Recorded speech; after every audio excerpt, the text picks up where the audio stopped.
A presença divina. Onde está Deus hoje? Você já se perguntou por Deus não aparece mais como fazia no passado?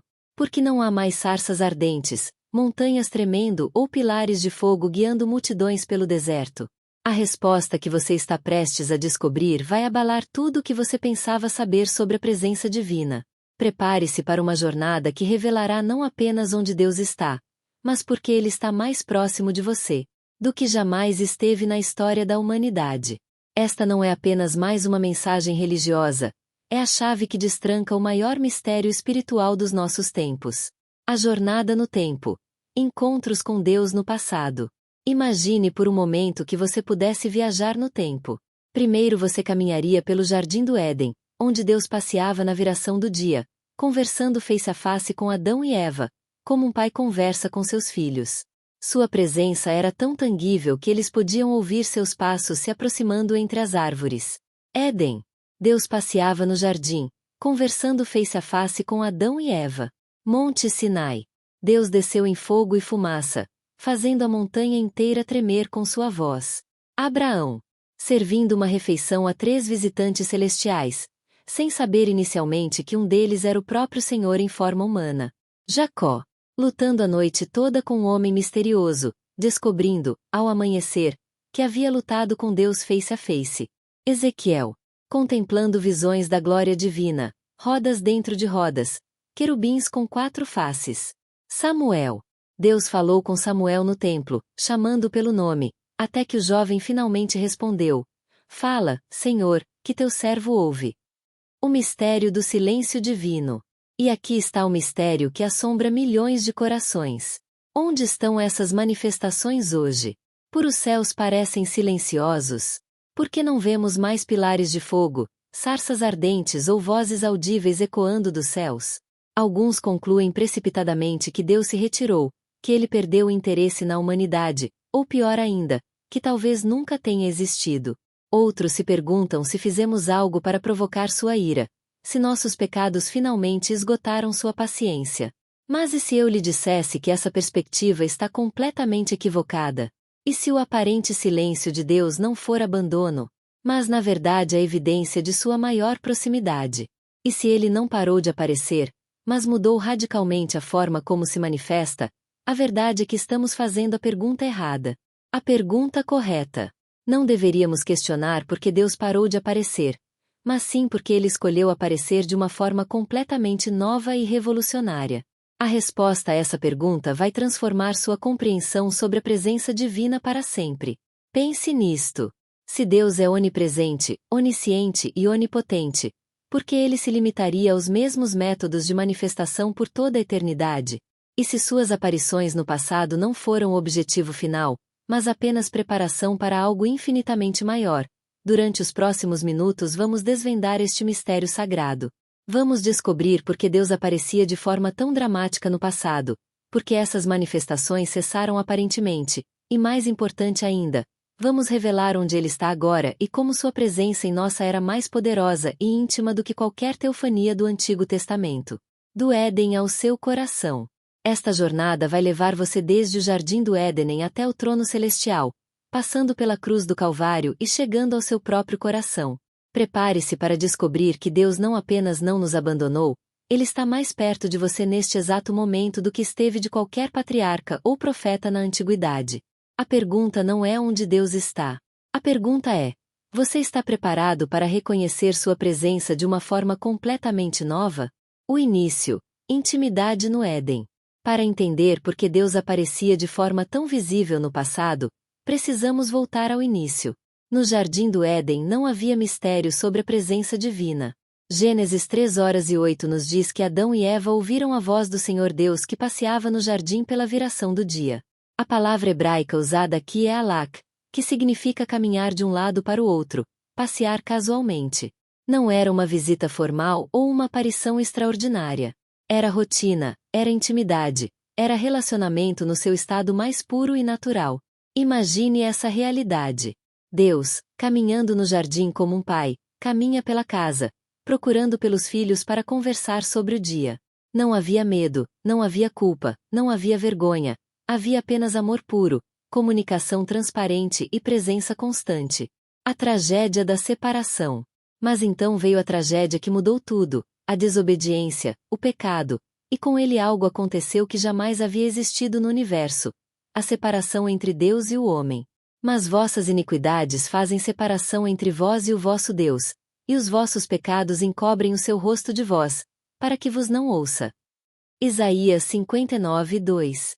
O pecado não foi apenas uma escolha moral equivocada, foi uma catástrofe cósmica que criou um abismo entre a santidade perfeita de Deus e a natureza caída do homem.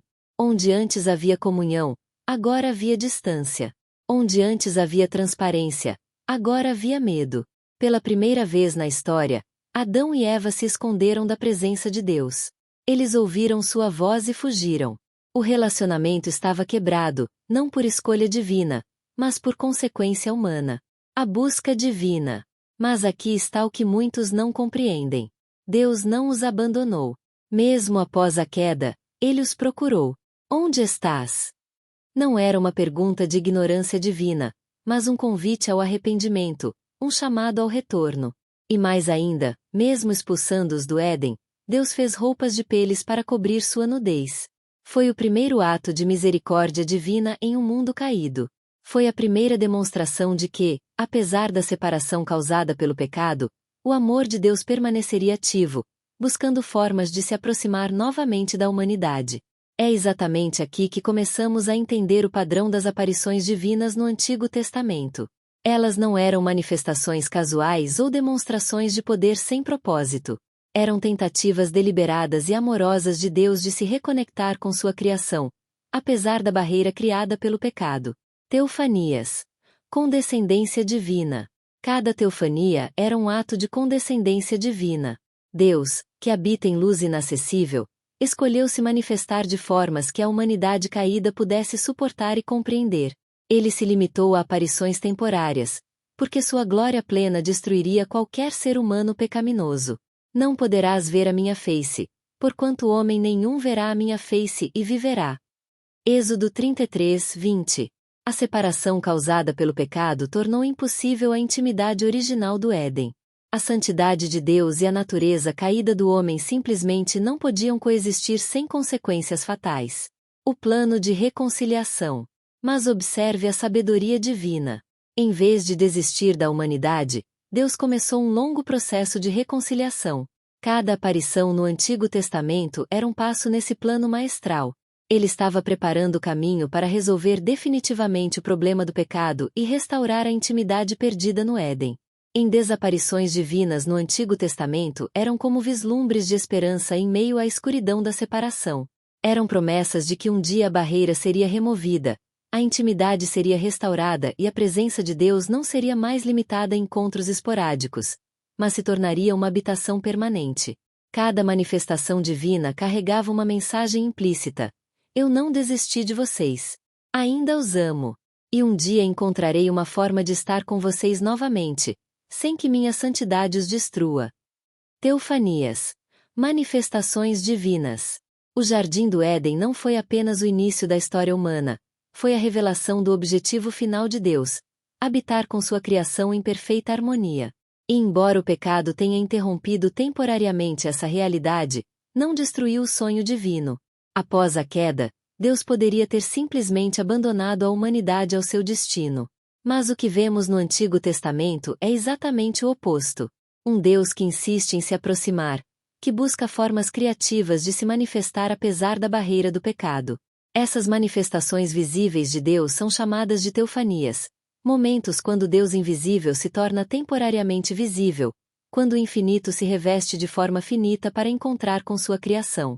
Encontros divinos. Abraão e Jacó. Abraão foi privilegiado com uma das mais notáveis teofanias da história. Gênesis 18 relata que apareceu-lhe o Senhor junto aos carvalhais de Manri. 3 homens se aproximaram da tenda de Abraão no calor do dia. 2 eram anjos, mas o terceiro era o próprio Senhor em forma humana.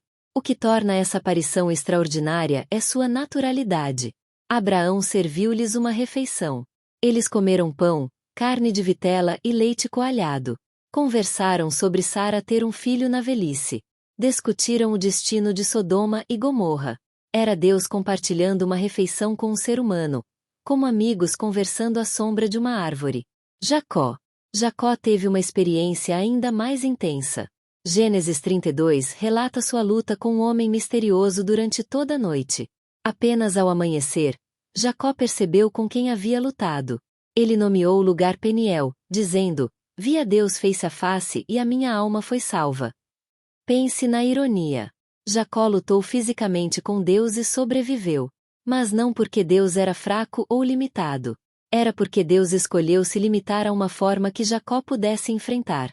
Era o Todo-Poderoso, se contendo para que pudesse ter um encontro genuíno com um homem mortal. Moisés e a glória divina. Moisés experimentou teofanias de uma intensidade ainda maior. A sarça ardente foi apenas o início. No Monte Sinai, Deus desceu em fogo, fumaça e trovões. A montanha inteira tremeu.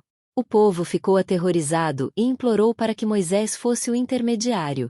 Mas mesmo Moisés, que falava com Deus face a face, como o homem fala com seu amigo, não podia ver a face completa de Deus.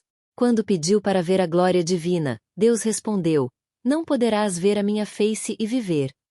Em vez disso, Deus permitiu que Moisés visse apenas suas costas após sua glória passar. Cada teofania revela tanto a proximidade quanto a distância, tanto o amor quanto a santidade, tanto o desejo de intimidade quanto a necessidade de proteção. Deus queria estar perto, mas sua santidade perfeita e a natureza caída da humanidade criavam tensões que exigiam cuidado extremo. Reações às teofanias. Ezequiel viu visões da glória divina que o deixaram prostrado como morto. Daniel ficou sem forças após visões angelicais. Isaías clamou: "Ai de mim!" quando viu o Senhor no templo, certo de que seria destruído por sua impureza. Essas reações não eram exageros emocionais, eram respostas naturais de seres finitos e caídos diante da infinitude e santidade absolutas. Cada teofania era simultaneamente um presente e um perigo, uma bênção e um teste de resistência espiritual. O propósito das teofanias. Mas observe o padrão. Deus sempre tomava iniciativa. Ele sempre se aproximava primeiro. Ele sempre encontrava formas de se comunicar, apesar das limitações. Cada aparição carregava mensagens de esperança, promessas de redenção e sinais de que um dia a separação seria superada. As teofanias também revelavam algo sobre a natureza de Deus. Ele é pessoal, não é uma força impessoal ou um conceito filosófico abstrato. É um ser que conversa, que escuta, que se emociona, que faz promessas e as cumpre. Quando Deus apareceu a Abraão, não foi apenas para demonstrar poder, foi para fazer uma aliança, para prometer descendência, para estabelecer um relacionamento duradouro. Quando lutou com Jacó, não foi para humilhá-lo, mas para transformá-lo e abençoá-lo. A teofania suprema. Jesus Cristo. E então aconteceu o impossível, o impensável, o evento que dividiu a história em antes e depois. João 1h14 captura esse momento com palavras que são simultaneamente simples e profundas. E o Verbo se fez carne e habitou entre nós, e vimos a sua glória como a glória do unigênito do Pai, cheio de graça e de verdade. A palavra grega skene, traduzida como habitou, literalmente significa armou sua tenda. Deus não apenas visitou a humanidade, ele se mudou para o bairro. Não foi uma aparição temporária como as teofanias do Antigo Testamento. Foi residência permanente. Deus entre nós. Por anos, Deus caminhou pelas estradas empoeiradas da Palestina. Ele sentiu fome, sede, cansaço. Chorou na tumba de Lázaro. Suou sangue no Getsemane. Sentiu dor na cruz. O transcendente tornou-se imanente. O infinito se fez finito. Ono entrou no tempo. Mas diferentemente das teofanias anteriores, onde Deus assumia temporariamente forma humana, em Jesus, ele se tornou permanentemente humano, sem deixar de ser totalmente divino. Colossenses 2:9 declara: "Porque nele habita corporalmente toda a plenitude da divindade." Pela primeira vez desde o Éden, seres humanos podiam olhar diretamente para Deus sem morrer. As crianças corriam para Jesus. As prostitutas se aproximavam sem medo. Os leprosos estendiam suas mãos para tocá-lo. A barreira intimidante da santidade divina havia sido superada por algo ainda mais poderoso: o amor encarnado. A missão de Jesus. João, que andou com Jesus por 3 anos, mais tarde escreveria com espanto que era desde o princípio, o que ouvimos, o que vimos com os nossos olhos, o que temos contemplado e as nossas mãos tocaram da palavra da vida. Isso vos anunciamos. Eles não apenas viram Deus, eles o tocaram, comeram com ele, dormiram ao seu lado. Mas Jesus não veio apenas para resolver o problema da distância. Ele veio para resolver o problema que causava a distância, o pecado.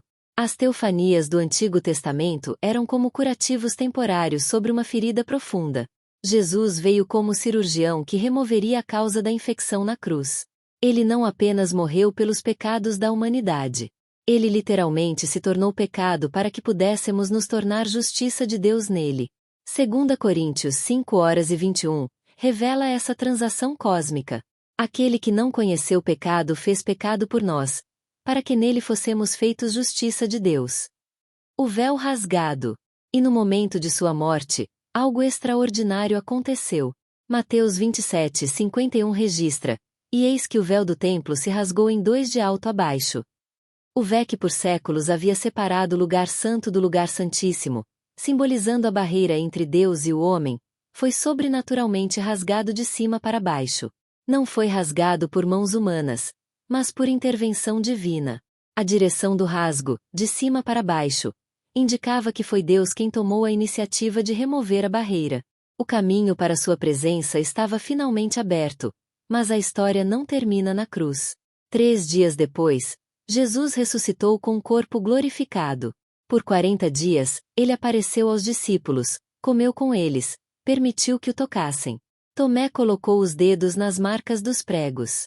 Jesus assou o peixe na praia e compartilhou o café da manhã com os discípulos.